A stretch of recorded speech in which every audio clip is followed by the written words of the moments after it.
I looked the man I promised to spend my life with in the eye and told him that my abusive ex hit harder, but that the slow, systematic pain he was allowing his mother to inflict on me hurt so much worse. Have you ever looked at the person who swore to be your shield and realized they were silently holding the door open for the one attacking you? He vanished into the night after I said those words and never came back. And this is the story of the 2-year-long Cold War his mother waged that finally pushed me to say them. There's a specific kind of quiet that feels louder than any noise you've ever heard. It's the soundless vacuum that rushes in after a life implodes. It's the silence that hangs in the air after a door clicks shut, sealing you off from a future you had meticulously planned. For the longest time, I thought the most terrifying sound in the universe was the sharp, percussive crack of a fist hitting drywall just inches from my face, a sound my ex, Jason, was so fond of creating. I spent a year of my life becoming a connoisseur of his rages, learning the subtle shifts in barometric pressure that preceded a storm, learning how to fold myself into a smaller, less offensive shape to avoid the inevitable impact. My body was a constantly humming wire of anxiety, tuned to his every whim. When I finally clawed my way out of that relationship, I wasn't a whole person. I was a fragile mosaic of shattered pieces, barely held together by the thinnest layer of sheer will.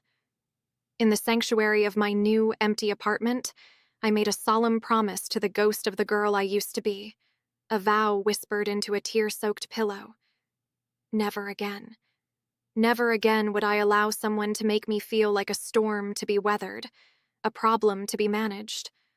All I wanted, with an ache that felt primal, was calm. A gentle, predictable, gloriously, beautifully boring kind of love. And then, like an answer to a prayer I didn't even realize I'd been screaming into the void, I met Liam. Liam was like a steady, warm current pulling a castaway back to the safety of the shore. Our first date was at a small, quiet wine bar, and I remember being struck by the way he listened. He didn't just wait for his turn to talk. He absorbed my words. When I spoke about my photography, about the way light could tell a story and how I was trying to build a business out of that passion, he didn't just nod politely.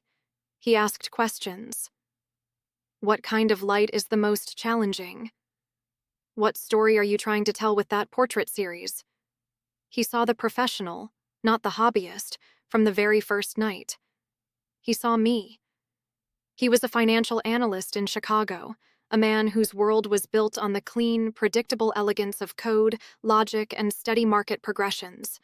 His inherent calmness was a balm to my creative, often chaotic soul.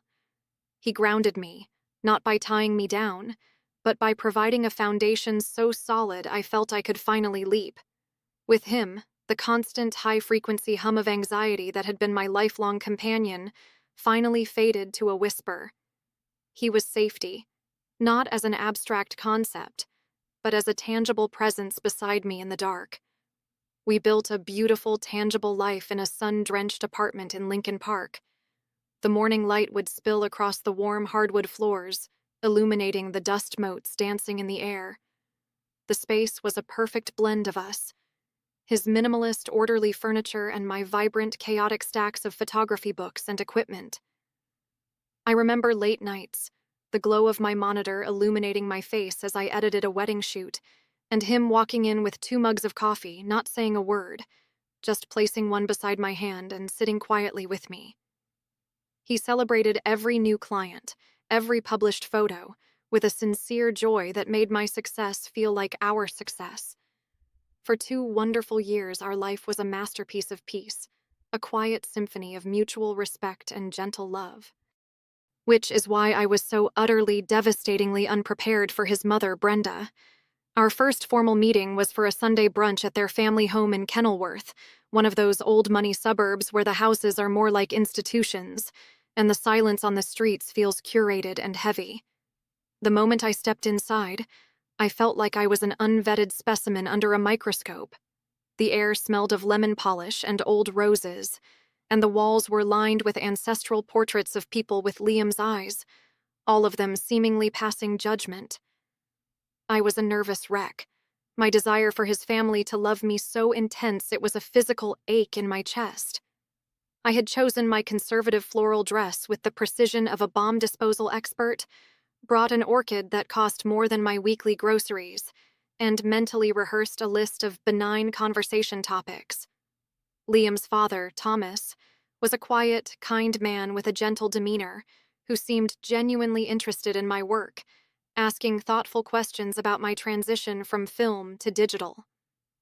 But Brenda was a different entity entirely. She was the undisputed matriarch of her world, a perfectly coiffed woman whose smile was a dazzling, practiced work of art that never, not once, reached her cold, pale blue eyes. Her eyes were constantly scanning, assessing, probing for a weakness, a crack in the facade. The first shot was fired over a plate of artisanal quiche and a silver pot of coffee. It was a masterpiece of passive aggression, delivered with the sweet, indulgent smile of a benevolent queen addressing a commoner. "So, Sarah," she began, her voice as smooth and cool as silk. "Liam tells us you're a photographer. How utterly charming. It must be so wonderful to have a little hobby that you're so very passionate about." The temperature in the room seemed to drop 10 degrees. A hobby.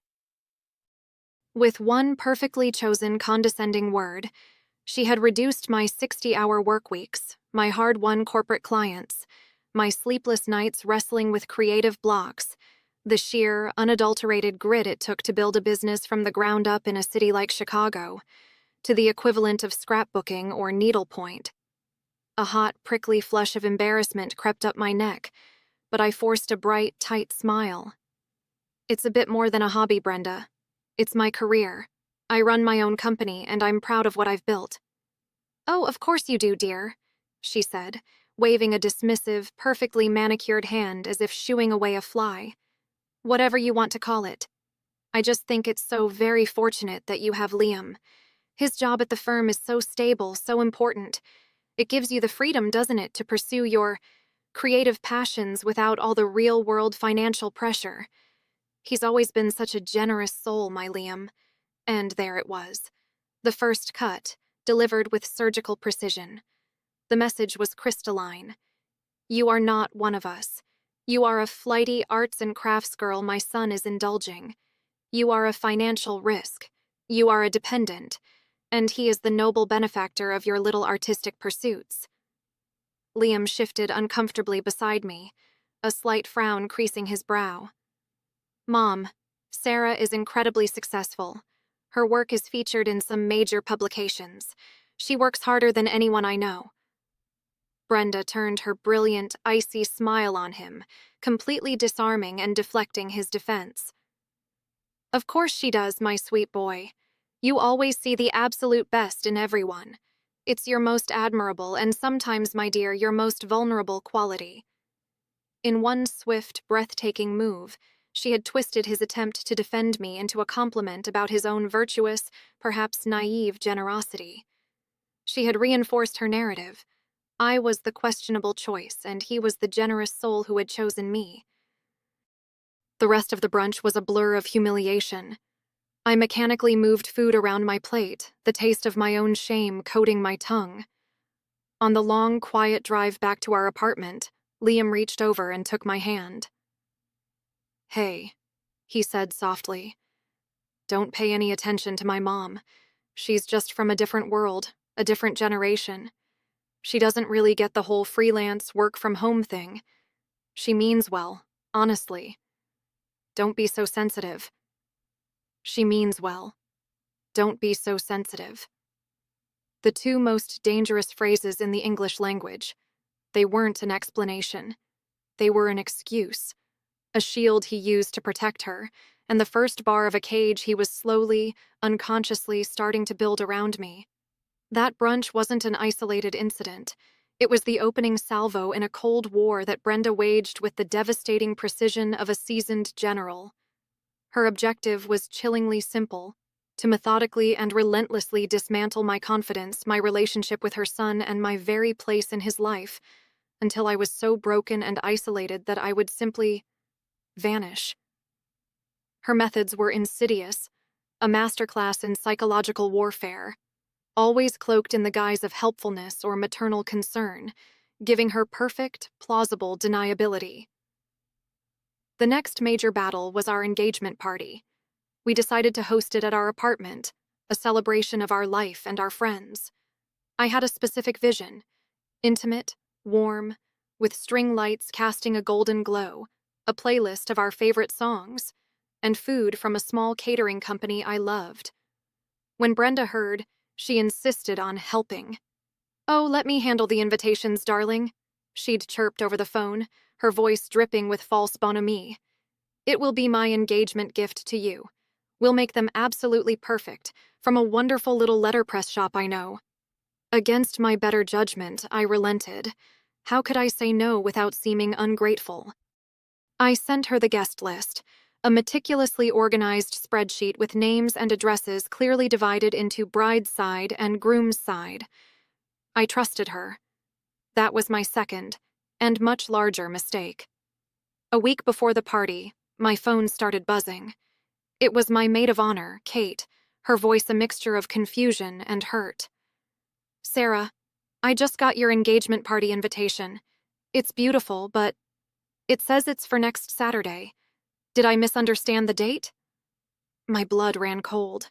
I made a few more frantic calls to my family and my closest friends. The story was the same. It turned out that Brenda had sent out two distinct versions of the invitation.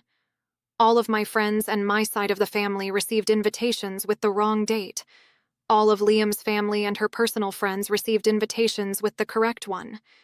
It was a deliberate surgical strike designed to make me look disorganized and incompetent, and to ensure that on the night of the party I would be surrounded and outnumbered, an isolated stranger in my own home.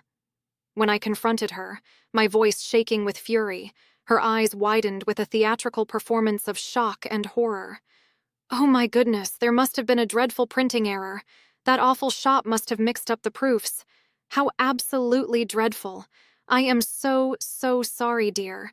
Don't you worry your pretty little head. We will sort this out immediately." She made it sound like a tragic, unforeseeable accident. But I knew. I saw the flicker of triumph in her eyes before she masked it with concern. We spent the next 48 hours in a frantic, humiliating dash of phone calls, apology emails, and mass texts. The party happened, but the joy was irrevocably tainted by the stress and humiliation. Liam, of course, bought her story hook, line, and sinker. "It was an honest mistake, Sarah. You heard her, she feels absolutely terrible about it.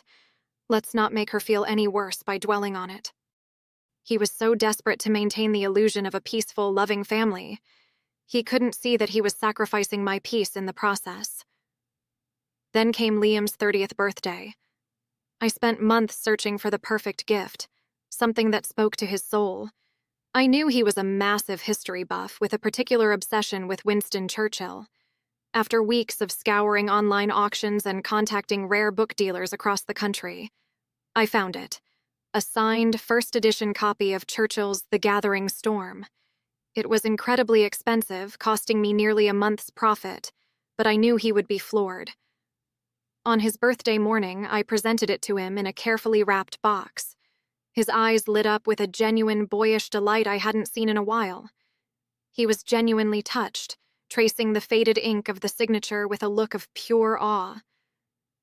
"Sarah," he whispered, This is the most thoughtful gift I've ever received." For a few hours, everything felt right again. Later that day, we went to Brenda's for his official birthday dinner. As we were having cocktails in the formal living room, Brenda cleared her throat and made a grand announcement. "For my special boy on his 30th birthday, something to mark the incredible man he's become." She handed him a slim, heavy box wrapped in the signature paper of a famous luxury brand. He opened it. Inside, nestled on a black velvet cushion, was a Rolex, a gleaming, ostentatious, ridiculously expensive watch. "A man in your position at the firm needs to look the part, darling," she said, casting a pointed, sideways glance at me. "It's an investment in his future, a symbol of his success." My thoughtful, personal, deeply meaningful gift was instantly, brutally eclipsed. It was a raw power move designed to remind me of my financial inferiority, to show everyone in that room that I could never compete on her level. I watched in silence as Liam's aunts, uncles, and cousins fawned over the watch, passing it around with reverent whispers. My rare book, the product of months of effort and love, was relegated to a side table, forgotten. Liam wore the watch, of course. How could he not? And for the rest of our relationship, every time I saw its metallic glint on his wrist, it was a cold, ticking reminder of my designated place in his world. The final stage of her campaign was the most poisonous, a slow drip of pure gaslighting designed to make me question my own sanity. She began to invent conversations and fabricate conflicts. Liam would come home from a lunch with her looking troubled and distant. "Mom mentioned she called you to ask for some ideas for my Christmas gift, and she said you were a bit short with her, that you told her you had it handled." "What are you talking about?" I'd reply, my heart starting to pound with a familiar, sickening rhythm. "She didn't call me. Liam, I haven't spoken a single word to her all week. Well, she seemed really hurt when she told me. She was almost in tears. She said she was just trying to be inclusive and you shut her down." "Liam, that is a complete and total lie. It never happened. Look at my phone. Look at my call logs. Her number is not there," I pleaded, my voice rising with desperation and the dizzying injustice of it all. "I don't want to look at your phone, Sarah," he'd say, his voice heavy with a profound exhaustion. He was tired of the drama he had been conditioned to believe I was creating. I wish you two could just get along. Can't you just try a little harder with her? It would make my life so much easier. It would make my life easier." There it was again, the core of it all. He didn't want truth. He wanted tranquility. His tranquility. It was far, far easier for him to believe that I, the woman he claimed to love, was being difficult, rude, and dishonest, than to confront the terrifying, world-altering possibility that his own mother was a malicious, pathological liar. I was being slowly and systematically erased, framed as the villain in my own life, and my own fiancé was handing Brenda the eraser. The breaking point, when it finally arrived, was not a quiet fracture in the foundation of our life. It was a seismic, earth-shattering explosion that leveled everything in its path, and it happened, fittingly, at Thanksgiving. Thanksgiving was Brenda's kingdom, her annual command performance, a meticulously staged production where she was the director, producer, and undisputed star. The house was filled with the entire extended family, a built-in jury of people who only knew me through the carefully filtered, subtly biased narratives Brenda had been feeding them for years. I was already on edge before we even left our apartment, the air between me and Liam thick with unspoken resentment. I walked into that house armed with a smile so bright and so fake it felt like it might crack my face. I was on a mission. I would be flawless. I would be endlessly polite.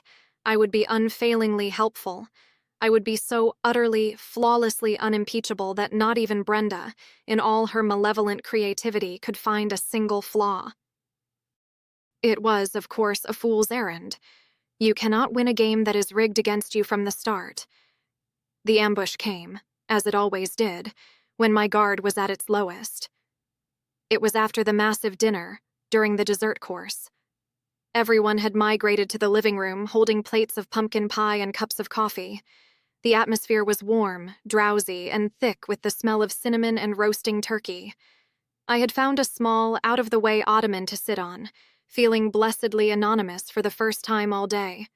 I took a deep breath and allowed myself to relax for just a single, precious second. That was my mistake. Brenda, holding court from her favorite plush armchair, cleared her throat with a soft, attention-grabbing sound.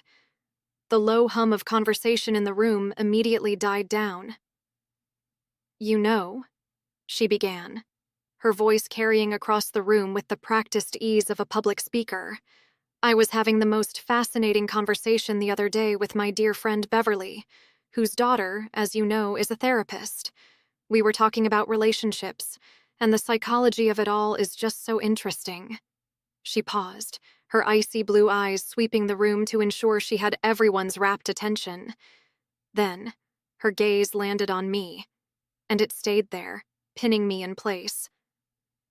Beverly's daughter was explaining that it's actually a well-documented clinical phenomenon for women who come from, let's say, unstable or volatile backgrounds, to subconsciously seek out and recreate that chaos in their new, healthy relationships.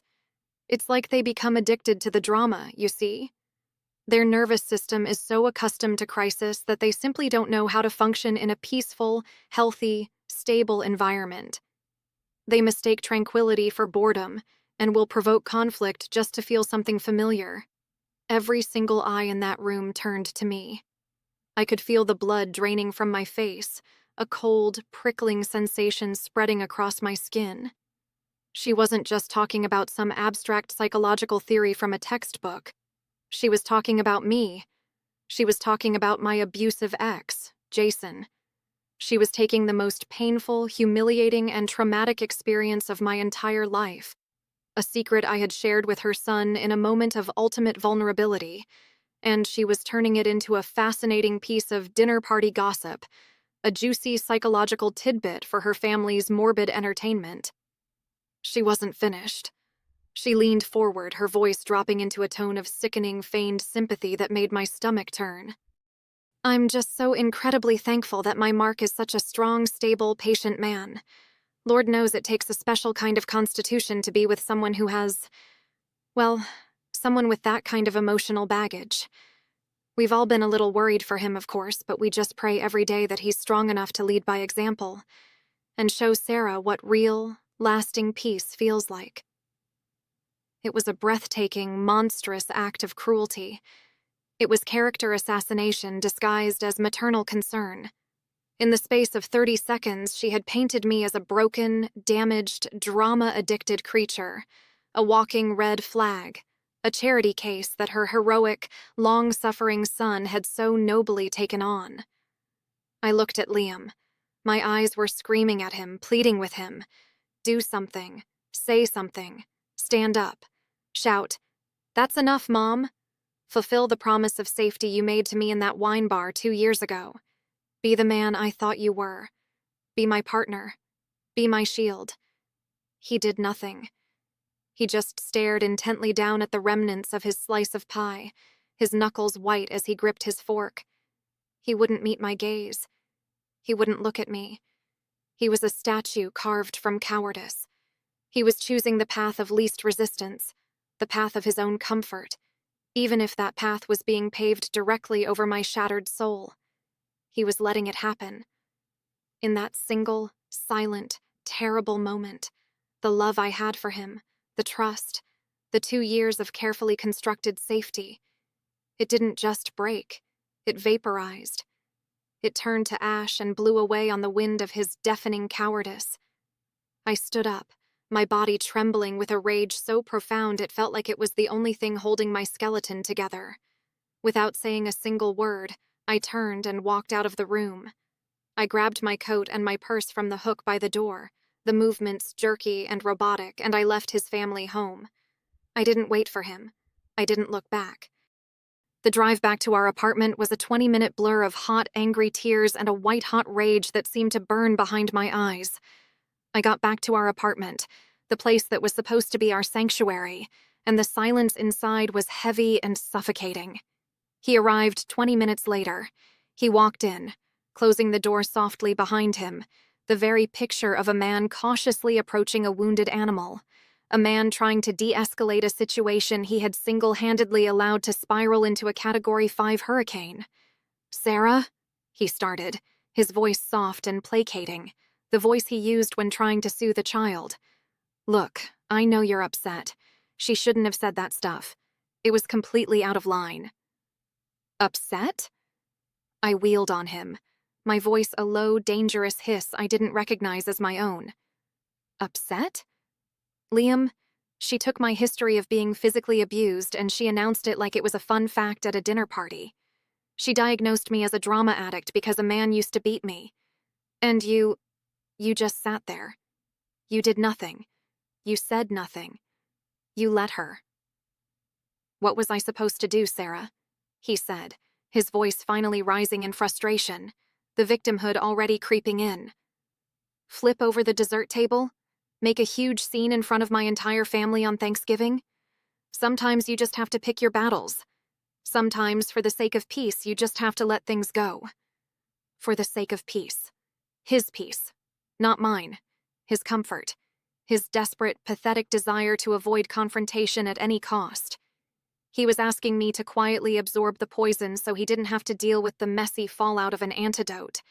He was asking me to endure emotional violence silently, to be the bigger person while he was being the smallest man I had ever seen. And in that moment, my brain, addled with pain and rage, made a horrifying, instantaneous, and devastatingly clear connection. The words erupted out of me before I could even think to stop them. They were born of years of quiet physical pain with Jason and months of simmering psychological resentment with him and his mother. Let it go? I laughed, a sharp, broken, ugly sound. You want me to just take it? To just sit there and be emotionally filleted for sport? You know what, Liam? I took a deliberate step closer, my eyes locked on his, forcing him to see the abyss that had opened up between us. My ex, Jason, the one your mother is so morbidly fascinated by. He hit me. He put his hands on me. He threw things. And you know what the sickest part of this whole thing is? My voice dropped to a whisper laced with all the venom and all the pain I had been storing up for a year. It was a whisper that was louder than any scream. At least when he hit me, it was quick. He hit harder, but this hurts worse. This slow, constant, systematic erosion of my sanity by your mother, and this deafening, cowardly silence from you as you watch her do it. This is 1,000 times more painful than a punch in the face ever was. The silence that followed this declaration was nothing like the ones I had known with Jason. This was a new, terrible species of silence. It was the sound of a universe imploding. It was the sound of a foundation turning to dust. The words hung in the air between us, shimmering with a terrible, irreversible power. Liam's face went completely, utterly blank. There was no anger, no sadness, not even a flicker of shock. It was a void. It was as if I had spoken in a language he had never heard, and the meaning was so catastrophic that his entire emotional circuit board had shorted out to protect itself from the overload. He looked right through me, as if I had just become a ghost in our own home, a phantom he could no longer see.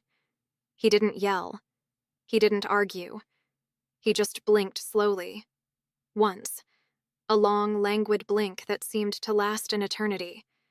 Then he turned, his movements stiff and robotic, and walked to the small table by the door. He picked up his keys. He bent down and picked up the jacket he had just thrown over a chair. "Where are you going?" I whispered, the rage suddenly draining out of me, replaced by a cold, terrifying dread that was all too familiar. He didn't answer me. He didn't even look at me. He just walked to the door, opened it, and paused in the doorway, his back to me, a silhouette against the hallway light. I can't do this," he said, his voice flat and distant, the voice of a complete stranger. And then he was gone. The door clicked shut, a soft, final sound that echoed through the apartment and through the rest of my life. He vanished into the night. He vanished from my life, without another word. For 3 full days, there was nothing but a crushing, ringing silence. 72 hours of agonizing quiet. The insidious gaslighting I had endured for so long had its hooks buried deep in my psyche, and my immediate, conditioned response was a sickening, gut-wrenching wave of regret. I went too far. I was too cruel. I shouldn't have said it. I had been the one to light the match, and now I was choking on the smoke. I blamed myself for the explosion. But as the hours bled into a long, sleepless night, and that night turned into a full, silent day, and then another, something began to shift inside me. The regret, the shame, the self-blame. It started to curdle. It slowly, painfully, transformed into a cold, hard, diamond-like clarity. What had I actually said? I hadn't lied. I had told him my absolute, unvarnished truth in the most brutal way possible because he had left me no other language to use. I had told him that his inaction, his cowardice, his silent complicity in his mother's relentless emotional abuse was more painful, more damaging, more soul-destroying than the physical abuse I had survived. I didn't say it to be cruel. I said it because it was and is true. I look back at that night now, and I still wonder, was there another way? Was there a softer, kinder, more palatable way to make him see the truth? What would you have done in my place? When the person who swore to be your protector becomes the silent, passive warden of your pain, allowing someone to chip away at your soul day after day, what do? Do you continue to absorb the blows quietly, or do you finally scream? On the fourth day, my phone finally lit up with a text from him. It wasn't an apology. It wasn't a question about my well-being. It was a cold, logistical statement. I need to come by on Saturday to get the rest of my things. Mom thinks it's for the best and is helping me find a new place. Mom thinks it's for the best. Of course she did. She had won. She had finally achieved her ultimate goal. She had severed me from her son like a diseased limb. She had her perfect, obedient, unattached boy back. And in that moment, reading those cowardly words, I knew that this was no longer about saving my relationship. It was about saving myself. My grief and regret didn't vanish, but they were overtaken by a clean, righteous fuel. My anger became my spine. I went through our apartment, our home, our sanctuary, and I systematically erased him from it. I was performing surgery. I packed his entire life into neat, manageable brown cardboard boxes. His clothes, his books, his stupid, expensive video game collection, the coffee mug I had bought him that said, "World's Okayest Analyst." I packed his expensive suits, his college textbooks, and yes, the Rolex, which I placed right on top of a box of his socks.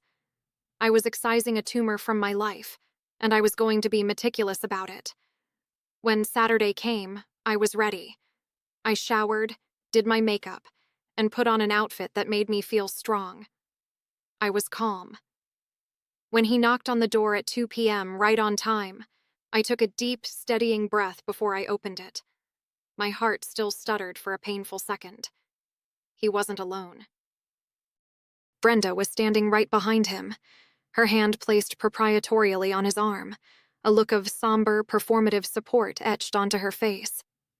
She was here to supervise the final extraction, to stand guard and make sure I didn't try any last-minute emotional appeals. The audacity of it was almost comical. "Sarah," Liam started, his voice rough and hesitant. "I know," I said, my own voice surprisingly even and cool. It didn't betray the frantic hammering of my heart. "Your things are by the couch. It's all packed and ready to go." They stepped inside. Liam's eyes widened slightly as he saw the neatly stacked, labeled boxes. I don't know what he expected. For me to be a sobbing, incoherent mess on the floor, begging him to stay. For his things to be scattered, a testament to my heartbroken chaos. Brenda, however, looked undeniably smug. She walked around the apartment with the air of a victorious general inspecting a conquered territory, her eyes scanning for any sign of my distress. As Liam and his mother began the silent, awkward process of carrying the boxes out to his car, a quiet, righteous fury solidified in my chest. I was not going to let them leave with her victory so absolute. I was not going to let him walk out of my life believing that I was the crazy one, the broken one, the one who had destroyed everything with one monstrously cruel sentence. When they had moved the last box, they stood together in the doorway, a united front ready to leave my life for good. "Mark, wait," I said. My voice didn't shake. It was as clear as a bell. He turned, his face a miserable mask of exhaustion and confusion. Brenda stood beside him, her arms crossed, her expression a mixture of impatience and triumph. She was ready for the final, pathetic plea. She was about to be very disappointed. "Before you go," I said, looking directly at Liam but speaking loudly and clearly enough for his mother to hear every single word. "I want you to understand something. I never lied to you, not once. And I was never, ever rude to your mother." Brenda let out a theatrical scoff. "Oh, for heaven's sake, Sarah, don't start with the dramatics. Just let the boy go in peace." "I'm not being dramatic," I said, my voice dropping to a cool, factual tone as I pulled my phone from my pocket. I swiped to a specific screen recording I had saved in a folder labeled Evidence. You see, after the phantom phone call incident, after the invitation mistake, I had a very strong feeling that I needed to start protecting myself from your mother's creativity. So at Thanksgiving, just as she was launching into her little speech about my psychological state, I just happened to turn my phone's voice memo feature on. It was right here in my lap. The audio is surprisingly clear, given the acoustics of the room. I saw the color instantly drain from Brenda's perfectly made-up face. Her smugness vanished, replaced by a flash of pure animal panic. Liam's eyes widened, a dawning horror spreading across his features as he looked from my phone to his mother's ghostly pale face. "I have a perfect high-quality recording, Brenda," I continued, my voice as cold and sharp as ice. "Of you calling me a drama addict. Of you broadcasting my personal, private trauma to your entire family as a fun conversation piece. Of you saying how worried you all were for your son. It's all right here. I was actually thinking of sending it to the whole family in a group email. You know, just for the sake of clarification, since you all seem so deeply interested in my psychology." Brenda was completely speechless. Her mouth opened and closed silently like a fish gasping for air. She looked utterly, beautifully horrified. She looked guilty, because she was. "And Liam," I said, finally turning the full force of my attention to him. "The saddest part of all of this is that you never needed this recording. The man I thought I was in love with, the man who made me that promise by the lake, he would have believed me. He would have defended me without needing a tape recording as proof. The fact that you let it get to this point, the fact that your first, second, and last instinct was always to believe her and to manage me, that's the real reason we're over. It's not because of one sentence I said in anger. It's because of 2 long years of sentences you failed to say in my defense." I looked from Liam's shocked and crumbling face to Brenda's pale, terrified one, and for the first time, I saw them both clearly. I saw her for what she was, a weak, deeply insecure woman, so terrified of losing control over her son that she would burn down anyone who got too close. And I saw him for what he was, a boy still hopelessly tethered to her by invisible strings, a man who had sacrificed my heart and my sanity on the altar of his own comfort. "Get out of my apartment," I said, and the words were not a request. They were a command, full of a finality that was absolute and cleansing. Liam just stared at me, his mouth agape, as if he were seeing me for the very first time. Brenda, completely defeated and exposed, pulled on his arm and practically dragged him out the door, away from the scene of her own immolation. I closed the door behind them, and this time the soft click was the most satisfying, most liberating sound I had ever heard in my life. It was not the sound of loneliness. It was the sound of freedom. It was the sound of my own life, finally, beginning again. That was 6 months ago. I moved out of that apartment and into a bright, airy studio in a different part of the city, a place that is all mine, filled with my art and my plants and my peace. My business is thriving in a way it never has before. I just landed my biggest contract yet, a national campaign, and I'm looking to hire my first employee. I am surrounded by friends who love me, who respect me, and who would go to war for me. The silence in my home is no longer a weapon used against me. It is a gift I give to myself. It's a profound, healing peace, a peace I fought for, and a peace I earned. I learned that the loudest thing in the world isn't a fist hitting a wall, and it isn't a cruel insult screamed across a room. It's the quiet, steady sound of your own voice, finally speaking your truth, no matter the cost. And some things, some relationships, once they are shattered, are not meant to be painstakingly glued back together again. They are meant to be swept away, discarded, so that you can build something stronger, something healthier, and something infinitely more beautiful in their place.